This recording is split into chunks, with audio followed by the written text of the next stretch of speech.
পাহাড়ের সামনে গিয়ে দাঁড়ালেন। আল্লাহর সাহায্য চেয়ে তিনি বললেন, পাহাড়ের ভিতর থেকে একটি 10 মাসের গর্ভবতী উট বেরিয়ে আসো। এটা বলা মাত্রই বিকট এক শব্দ হলো, পাহাড় ফেটে গেল, ভিতর থেকে বিশাল এক উট বেরিয়ে চলে আসলো, উটনি চলে আসলো, তাদের সামনে বাচ্চা প্রসব করলো। তারা সেখান থেকে দুধ দহন করে খেলো।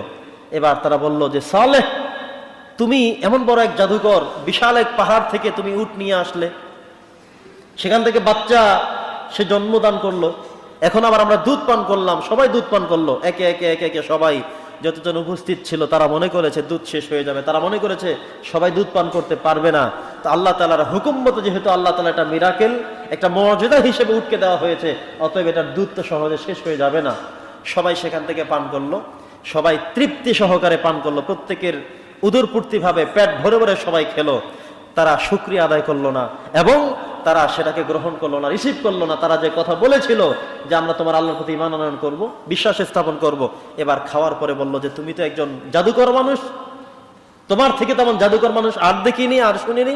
অবশেষে তারা তার প্রতি বিশ্বাস স্থাপন করলো না। এরপরে তারা এই উটটিকে জবাই দিয়ে খাবে এমন চিন্তা শুরু করলো। হযরতে সালেহ আলাইহিস সালাতু ওয়াস সালাম বারবার তাদের কাছে বোঝানোর চেষ্টা করলেন, বারবার তাদেরকে বললেন যে না, তোমরা এই আচরণটার সাথে করো না, যদি এমন আচরণ করো তাহলে তোমরা নিজেরাই বিপদের মধ্যে পড়ে যাবে। তারা তার কোনো কথাই শুনলো না, বরং তারা সিদ্ধান্ত গ্রহণ করলো উটটিকে তারা মেরে ফেলবে। হযরতে সালেহ আলাইহিস সালাতু ওয়াস সালাম, এই উটটি নিয়ে অনেক কাহিনী হয়েছিল সেখানে। মনে রাখতে হবে, এই উট সাধারণ কোনো উট নয়, এটি আল্লাহ তাআলার একটি মুআজিজা হযরতে সালেহ আলাইহিস সালাতু ওয়াস সালামকে দিয়েছিলেন। এক একজন নবীর জন্য আল্লাহ তাআলা এক একটা মুআজিজা দিয়েছেন, এক একজনের মুআজিজার সিস্টেম এক এক রকম, ভিন্ন ভিন্ন মুআজিজা আল্লাহ তাআলা দিয়ে দিয়েছেন। সুবহানাল্লাহ। তো সালেহ আলাইহিস সালাতু ওয়াস সালাম যখন দেখলেন আল্লাহর এই মুআজিজা নিয়ে তারা খেলা করছে, ঠাট্টা বিদ্রুপ করছে, তারা তাকে মারধর করছে, তারা মারার সিদ্ধান্ত করে ফেলেছে, সালেহ আলাইহিস সালাম বারবার তাদেরকে বোঝানোর চেষ্টা করলেন, বলার চেষ্টা করলেন যে তোমরা যদি কাজ করো তাহলে আল্লাহর পক্ষ থেকে গজব চলে আসবে, আযাব চলে আসবে। তারা কোনো কথা কর্ণপাত করলো না, শুনলো না। তারা সবাই মিলে অন্ধকারের সময়ে, রাত্রিবেলায় তারা সব মানুষ একত্রিত হয়ে মিলে এই উটটিকে মেরে ফেললো। হযরত সালেহ আলাইহিস সালাম খুব কষ্ট পেলেন, আল্লাহ তাআলা রাগান্বিত হলেন। ইতিমধ্যে তারা দুইটা সবচেয়ে বড় অপরাধ করে ফেললো।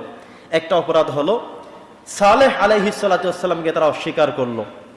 তাকে বলা হলো তুমি যদি মুআজিজা এনে দেখাতে পারো তাহলে আমরা তোমাকে মানব। তিনি আনলেন, দেখালেন, প্রমাণ করলেন, একজন নবী হিসেবে একটি মিরাকেল দেখালেন, মুআজিজা দেখালেন, উপস্থাপনা করলেন, কিন্তু তারা সেটা মানলো না, বিশ্বাস স্থাপনও করলো না। দ্বিতীয়ত যে মুআজিজা তার পাঠানো হয়েছে এটা ছিল আল্লাহর পক্ষ থেকে একটি শক্তি, অলৌকিকত্ব, এটার সাথে সুন্দর আচরণ করা দরকার ছিল, ভালো আচরণ করা দরকার ছিল, কিন্তু তারা সেটা না করে রূঢ় আচরণ করলো, প্রহার করলো, এমনকি মেরে ফেললো, যেটা আল্লাহ তাআলা দুইটা কষ্ট খুব গভীরভাবে পেয়ে গেলেন। এটা মেরেই তারা ক্ষান্ত হয়নি, তারা এবার তৃতীয়বারের মতো সিদ্ধান্ত গ্রহণ করলো, সালেহকে আমরা যত কিছু বলি, যত ভয় দেখাই, কিন্তু সে তার এক আল্লাহর কথাই বলে যাচ্ছে, সে আমাদের কাছে সেই দাওয়াতে দিয়ে যাচ্ছে, এবার সালেহকে মেরে ফেলতে হবে। নাউজুবিল্লাহ বলেন।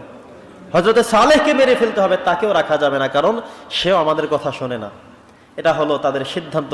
হযরতে সালেহ আলাইহিস সালাতু ওয়াস সালাম চিন্তার মধ্যে পড়ে গেলেন, টেনশনের মধ্যে পড়ে গেলেন, কি হবে, কেমন করতে পারবো আমি। আল্লাহ তাআলা তাদের সকল সিদ্ধান্তগুলো জানলেন।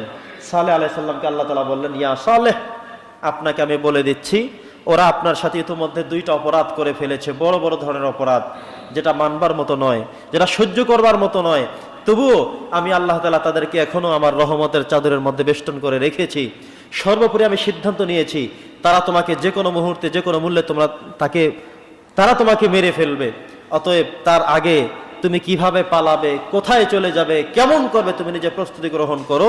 আমি যদি তোমাকে বলে ফেলি তাহলে সাথে সাথে তুমি এখান থেকে চলে যেতে হবে, এখানে থাকার কোনো সুযোগ হবে না। প্রিয় বন্ধুরা আমার, যুগে যুগে যে সমস্ত জাতির কাছে নবী রাসূলদেরকে প্রেরণ করা হয়েছিল, প্রত্যেক জাতি তার নবীর সাথে, তার রাসূলের সাথে, আল্লাহর পাঠানো এই রাসূলদের সাথে, এই বার্তাবাহীর সাথে তারা খারাপ আচরণ করেছিল। ইতিহাস দ্বারা প্রমাণিত, একবার নয়, দুবার নয়, অসংখ্য অগণিত বার তারা তাদেরকে এভাবে হত্যার ষড়যন্ত্র করেছিল, মেরে ফেলার ষড়যন্ত্র করেছিল, দেশ থেকে তাড়িয়ে দিয়েছিল, তারা নির্যাতন করেছিল। এই কষ্টগুলো কিন্তু তারা যুগের পর যুগ করে এসেছিল। বন্ধুগণ আমার, ঠিক একইভাবে হযরতে সালেহ আলাইহিস সালাতু ওয়াস সালামের জাতীয় তাকে মেরে ফেলার জন্য সর্বোপরি সিদ্ধান্ত গ্রহণ করে ফেলল।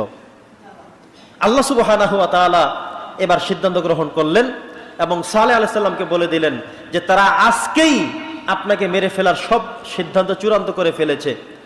তো এই জন্য আপনাদের কাজ হলো আজকের দিনের মধ্যে আপনি এখান থেকে সরে যেতে হবে, আজকের দিনের মধ্যে এখান থেকে আপনি চলে যেতে হবে, এখানে থাকার সুযোগ নেই। আল্লাহ সুবহানাহু ওয়া তাআলা তাকে পরিপূর্ণভাবে জানিয়ে দিলেন, অবহিত করলেন, পরিপূর্ণভাবে জানিয়ে দিলেন। এবার সালেহ আলাইহিস সালাতু ওয়াস সালাম নিরাপদ জায়গায় চলে গেলেন। যেই সিদ্ধান্ত, যেই পরামর্শ দিলেন কে? জোরে বলতে হবে, কে সিদ্ধান্ত দিলেন? আল্লাহ তাআলা সিদ্ধান্ত দিয়ে দিলেন। এবার আল্লাহ তাআলা তাদেরকে আযাব দিবেন কিভাবে, যেটা কোরআনুল কারীমের সূরাতুল আরাফের ৭৮ নম্বর আয়াতের মধ্যে আসছে। আল্লাহ বলেছেন যে ফাআখাযাহুমুর রাজফা ফাআসবাহু ফি দারিহিম জাসিমিন। সুতরাং আল্লাহ সুবহানাহু ওয়া তাআলা একটি ভয়ঙ্কর এক ভূমিকম্পের সৃষ্টি সেখানে করলেন। এই ভূমিকম্প এমন ভাবে নড়া দিয়ে উঠলো, যে যেখানে দাঁড়ানো ছিল, যে বিল্ডিং এর মধ্যে ছিল, ঘরের মধ্যে ছিল, খোদাই করা কাজে ছিল, সেখান থেকে তারা পড়ে গিয়ে সেখানেই তারা মারা গিয়েছিল। এমন এক বিকট ভূমিকম্প সেখানে হলো। এই ভূমিকম্পের সাথে সাথেই অনেকে সেখানে পড়ে তাদের জীবন শেষ হয়ে গেল। আরেকটি কাজ আল্লাহ সুবহানাহু ওয়া তাআলা করলেন, যেটি সূরা হিজরের ৮৩ নম্বর আয়াতের মধ্যে আসছে। আল্লাহ বলছেন ফাআখাযাতহুমুস সাইহাতু মুসবিহিন। আল্লাহ তাআলা বিকট একটি শব্দের ব্যবস্থা করলেন, সব মানুষ দাঁড়ানো। এমন সময় এমন বিকট এক জোরে আল্লাহ তাআলার পক্ষ থেকে এমন এক শব্দ নাজিল হয়ে গেল, এই শব্দের সাথে সাথে প্রত্যেকের কানের পর্দা ফেটে, প্রত্যেকের মাথার ব্রেন, মগজ এগুলো সব ফেটে চূর্ণ বিদীর্ণ হয়ে জমিনের মধ্যে তারা প্রত্যেকে লুটে পড়ে, সব মানুষগুলো মারা গেল।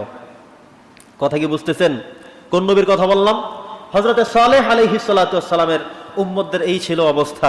তারা তাকে মানল না, তারা তার থেকে একটি মিরাকেল চেয়েছিল, মুআজিজা চেয়েছিল। আল্লাহ তাআলা সেটাও দিয়েছিলেন। সেই মুআজিজা পাওয়ার পরে তাদের কথা ছিল তারা ইসলাম গ্রহণ করবে, ঈমান আনয়ন করবে, সেটাও তারা করলো না। এরপরে তাদের সিদ্ধান্ত ছিল সেটার সাথে ভালো আচরণ করবে, কিন্তু আল্লাহ তাআলার এই মুআজিজার সাথে তারা সুন্দর আচরণ করলো না, তাকে মেরে ফেললো। আল্লাহ তাআলা সেটাতেও কষ্ট পেলেন। সর্বশেষ যখন সালেহ আলাইহিস সালাম আল্লাহর পক্ষ থেকে একজন নবী, তাকে মেরে ফেলার জন্য সব সিদ্ধান্ত চূড়ান্ত করে তাদের পাকাপোক্ত করে যখন তারা রওনা হলো, আল্লাহ তাআলা সিদ্ধান্ত করলেন তাহলে এখন আর তাদেরকে আমি এই পৃথিবীতে রাখতে পারি না, কারণ এই পৃথিবী আমার নবী আমার পক্ষ থেকে তাদের কাছে বাণী পৌঁছালো, আর তারা সেটাকে অস্বীকার করলো। এই পৃথিবীতে থাকবার তাদের আর কোনো সুযোগ নেই। আল্লাহ সুবহানাহু ওয়া তাআলা সিদ্ধান্ত গ্রহণ করলেন, যেটি সূরাতুল ফজরের মধ্যে আসছে, ফাকাযযাবুহু ফাআকরুহা ফাদামদামা আলাইহিম রাব্বুহুম বিযামবিহিম ফাসাওয়াহা ওয়ালা ইয়াখাফু উকবাহা। বিকট আওয়াজ করে, এমন একটি বিকট শব্দ করে আল্লাহ সুবহানাহু ওয়া তাআলা এই সালেহ আলাইহিস সালাতু ওয়াস সালামের এই সামুদ জাতের সবগুলো মানুষকে ধ্বংস করে জমিনের সাথে ধূলিসাৎ করে দিয়েছে, মিশিয়ে দিয়েছে। বন্ধুগণ আমার, ওই সময়ের যত নবী পৃথিবীতে আল্লাহ তাআলা প্রেরণ করেছিলেন, প্রত্যেক নবী রাসূলদের সাথে তারা খারাপ আচরণ করেছে, তাদেরকে কেউ ইটপাটকেল করেছে, তাদেরকে ঘরে থাকতে দেয়নি, বাড়িতে থাকতে দেয়নি, তাদেরকে গালিগালাজ করেছে, প্রহার করেছে, মেরে ফেলেছে। এমন অসংখ্য অগণিত ইতিহাস তাদের প্রত্যেকের জায়গা থেকে পাওয়া গিয়েছিল। প্রিয় উপস্থিতি, এজন্যে আমরা এই সালেহ আলাইহিস সালাতু ওয়াস সালামের জীবনী থেকে আমাদের লাইফ লেসনটা আমরা একটু শিখে নেই। সেটা হলো, আল্লাহ সুবহানাহু ওয়া তাআলার পক্ষ থেকে যদি আমাদের যেই বাণী আমাদের উপরে এসেছে, আল্লাহ তাআলার পক্ষ থেকে আমরা যতটুকু আমরা জেনেছি, এই জানা বিষয়গুলো, এই সঠিক বিষয়গুলো আমাদের মানবার চেষ্টা করতে হবে। সালেহ আলাইহিস সালাতু ওয়াস সালামের জীবনী থেকে আমাদের সবচেয়ে বড় শিক্ষা হলো, আল্লাহ তাআলা যে মুআজিজা মিরাকেল তাদের জন্য পাঠিয়েছিলেন, এই মিরাকেলের সাথে তারা সুন্দর আচরণ না করার জন্য আল্লাহ তাআলা তাদেরকে আযাব এবং গজব দিয়ে ধ্বংস করে দিয়েছিলেন। আল্লাহ তাআলার পক্ষ থেকে এই সামুদ জাতির কাছে আল্লাহ তাআলা যে সালেহ আলাইহিস সালামকে পাঠিয়েছেন, তিনি বারবার করে বলেছেন, বারবার বোঝাবার চেষ্টা করেছেন, কিন্তু তারা যখন মানেনি, আল্লাহ তাআলা তাদেরকে আযাব আর গজব দিয়ে ধ্বংস করে দিয়েছেন। আজও আল্লাহ তাআলার পক্ষ থেকে, আমাদের উলামায়ে কেরামদের পক্ষ থেকে কোরআন এবং সুন্নাহর দাওয়াত নিয়ে যারাই আমাদের সমাজের কাছে, মানুষের কাছে রন্ধ্রে রন্ধ্রে যাবে, পৌঁছে যাবে, তাদের সাথে যদি আজও আমরা এমন খারাপ আচরণ করি, তাহলে এই সিস্টেম, এই অবস্থা আমাদের মধ্যে হয়ে যাবে। প্রিয় উপস্থিতি, সালেহ আলাইহিস সালাতু ওয়াস সালামের এই সংক্ষিপ্ত জীবনী থেকে আমরা এতটুকু শিখতে পারলাম।